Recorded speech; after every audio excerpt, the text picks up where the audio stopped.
బేగంపేటలో medical ఆఫీసర్గా work చేస్తున్నాను.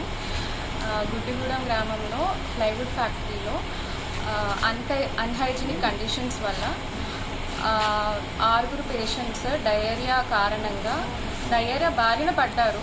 దానికి మేము మెడికల్ క్యాంప్ అనేది నిన్న 29వ తారీఖున ప్రారంభించి ఇక్కడ ట్రీట్మెంట్ మానిటరింగ్ చేసి ఇంజెక్షన్లన్నీ ఇచ్చి మానిటరింగ్ ప్రతి 6 చేయడం వల్ల మార్నింగ్ నైట్ మా మెడికల్ ఆఫీసర్లు టీం అందరం ఫీల్డ్లో సర్వే చేపిస్తున్నాము. చేసి ఉండడం వల్ల ఇప్పుడు స్టెబుల్లో ఉన్నారు 6 పేషెంట్స్. ఈరోజు ఒక patient under the influence of alcohol ఇక్కడ రావడం జరిగింది. అన్స్టేబుల్గా ఉండడం వల్ల బీపీ ఫ్లక్చువేట్ అయిన కారణంతో నార్మల్ డయేరియా అయితే ట్రీట్మెంట్ ఇక్కడ చేయడం జరుగుతుంది. ఆల్కహాల్ ఇన్ఫ్లుయెన్స్ ఉండడం వల్ల మానిటరింగ్కి పైన సిహెచ్సి గోపాల్పురానికి రిఫర్ చేయడం జరిగింది.